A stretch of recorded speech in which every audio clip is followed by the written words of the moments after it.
Hi, I'm Meredith, and today I'm going to talk to you about a report I did over the Common Core state standards. My audience for this particular report would be the House of Representatives of Oklahoma, because those would be the men and women that would vote on whether Common Core state standards would be adopted into our state or not. So, when I started my research, my first question was, what is the definition of Common Core state standards? And I came to find out they are educational learning goals in math and language reading area. The literature area and the math area are where these standards are focused on.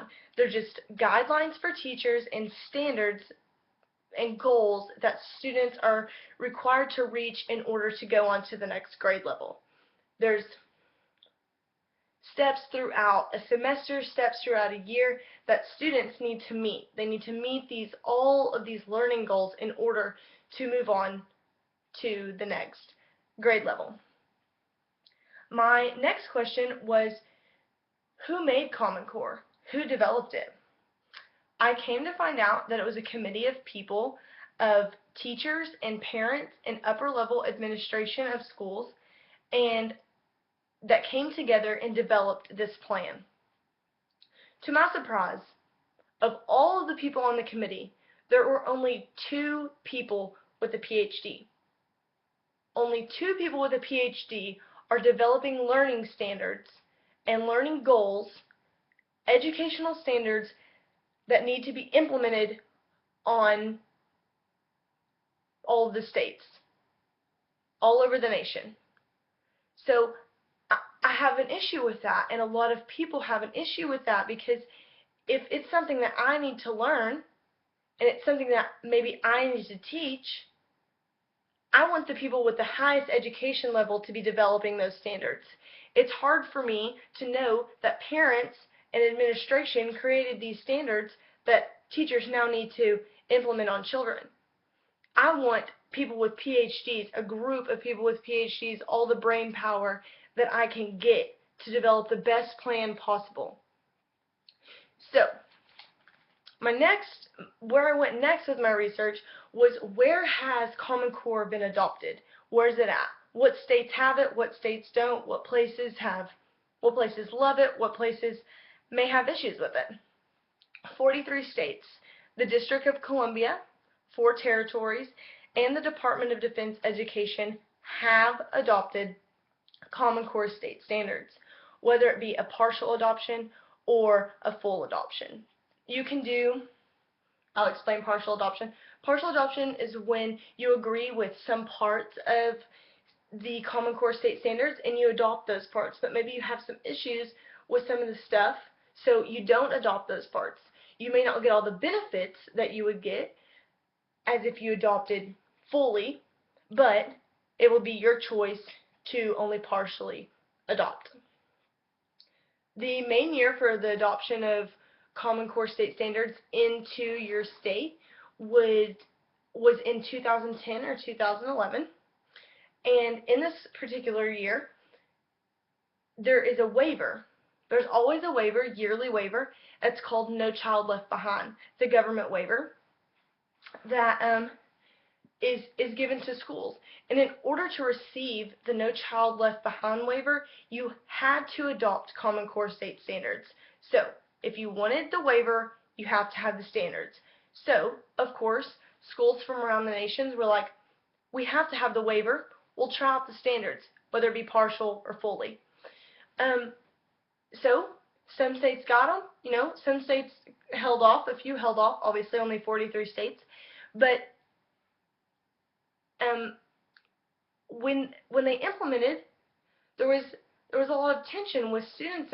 In the first few months, there was some dissatisfaction with teachers and with parents with the homework that their students were bringing home. They were saying that it's ridiculous, that it's overwhelming, that it's over the top, which is interesting. Maybe people were saying that, second and third grade math level questions were, a fourth grader was bringing home a an 8th grader's homework. That's what they felt like, and students were being overwhelmed. Students were crying over their homework, so that was obviously a concern. Next, after seeing what all the states did, I'm from Oklahoma, is where I go to college, where this university is, so I wanted to get into the specifics of Oklahoma. So, where is Common Core in Oklahoma? Well, in 2010, we partially adopted Common Core state standards, partial adopt. And then we had it for a couple of years, and a lot of people were dissatisfied. So we voted on it again, and in 2014, it was decided that we would withdraw from Common Core state standards. And Mary Fallin filed a repeal bill, and it was omitted from our state. We no longer go by Common Core state standards. And with that, we also got our No Child Left Behind waiver revoked.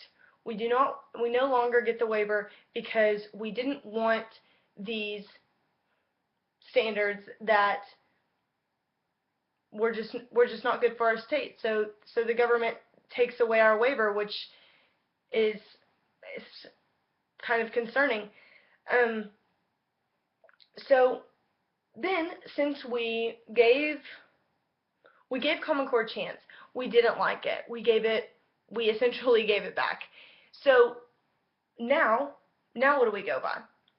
We decided to go to the past standards, which was what we went by previous to Common Core. So pre-2010 went by the past standards, and by past, sorry I didn't explain, it is the priority academic student skills. Priority academic student skills. That's what PASS stands for, and those are the standards that Oklahoma went by pre-2010. So, to 2010, PASS standards. 2010 to 2014, Common Core state standards, and now we're going to go back to the PASS state standards, which is an issue. I do not agree with Common Core state standards, and I understand that we have a small issue with the past state standards. Universities from this state and other states are concerned about past state standards. They don't think that the students on past standards are educated enough to go into general education classes in college. They think that students that go by the past standards are going to have to take remedial classes when they get to college rather than just go to general education, which is a concern, which means that the past standards may need to be updated. But Oklahoma has already agreed that Common Core is not the replacement. It's not what we need. It's not what we need to go to. So, what I wanted to know was how teachers and parents felt about Common Core in the states that it had been adopted in.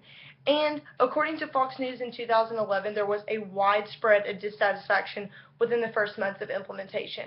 And continuing research, there is a very widespread dissatisfaction, and I can't say that everyone doesn't like it. There are places and there are students and teachers and maybe some parents that do agree with what's going on, but for the majority, it is dissatisfaction. Teachers are saying that they feel paralyzed. They feel like they're just teaching a test. They have a test, they have to teach this specific information, this specific way, and hopefully their students succeed by meeting the goals. Teaching is more than teaching a test. In conclusion, my mother is a teacher, and she is worried, and for the fact she does not want Common Core to come back to Oklahoma. She really, really hopes that doesn't happen. And it's scary for a teacher to know that her personalization of teaching could be taken away by just one adoption of standards into the state. I understand that the past standards aren't up to par, and that maybe we need to do more to update those standards so that the universities will accept students from Oklahoma that have gone through the past program. I understand, like I said, that PASS is not up to par, but I do believe that the people of Oklahoma are intelligent enough to improve the past standards without having to adopt the Common Core state standards. Thank you.